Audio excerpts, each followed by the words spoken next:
I'm Brianna France, graduate nursing student at Auburn University. This is for class nursing 7256, healthcare resolution, aspirin prophylaxis for preeclampsia.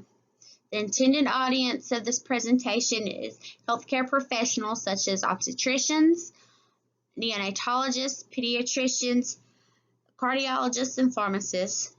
Other stakeholders include women of childbearing age, public health departments, and hospitals.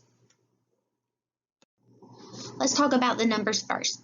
Preeclampsia affects 5 to 10% of pregnancies. It's responsible for 1 in 7 preterm births, 1 in 10 maternal deaths, and billions of dollars spent in healthcare costs. $6.4 billion is just for the short-term care cost of preeclampsia. $2.18 billion is billed to the U.S. healthcare system. Of that $2.18, $1.03 billion is for maternal care and $1.15 billion is for infant care. What is preeclampsia? Preeclampsia is defined as a new onset of hypertension ranging at 140/90 or greater with concurrent proteinuria during the second half of pregnancy.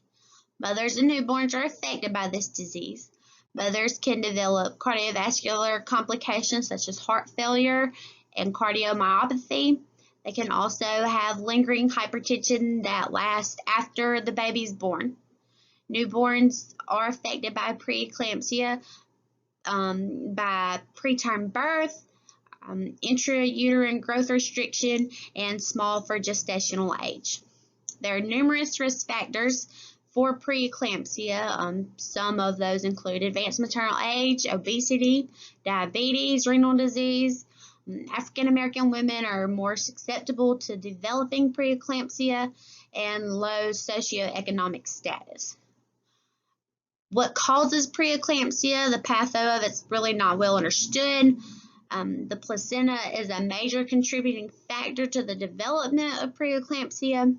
There are numerous problems that come along with preeclampsia, such as placental ischemia, immune activation, increased arterial resistance, and all of these complications ultimately lead to decreased blood flow to major organs.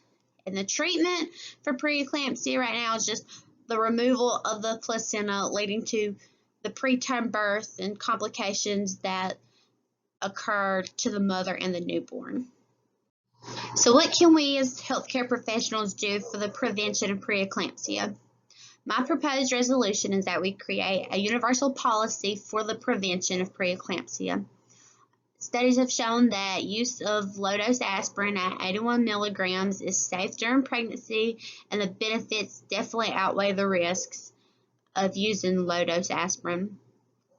In this policy, we need to create a protocol for universal use of low-dose aspirin among all pregnant women begun before the 16th week of gestation.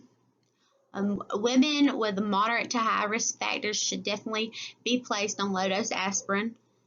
And women with low risk factors should be given a choice if they would like to take aspirin or not. Definitely we have to educate all these women on the associated risk factors that can come along with using aspirin, such as placental abruption, increased bleeding, or gastrointestinal bleeding. But as mentioned, these risk factors are very slim. They are rare, but we can't dismiss them. But we can definitely educate the women that the benefits of using aspirin for preeclampsia prevention definitely outweigh these few rare risks. To measure compliance with the use of the aspirin, prenatal visits will still be required, and we will still monitor blood pressures and just take other preventative measures that go along with preeclampsia. As advanced practice nurses, we need to lobby for patients. We can start locally in these OBGYN clinics,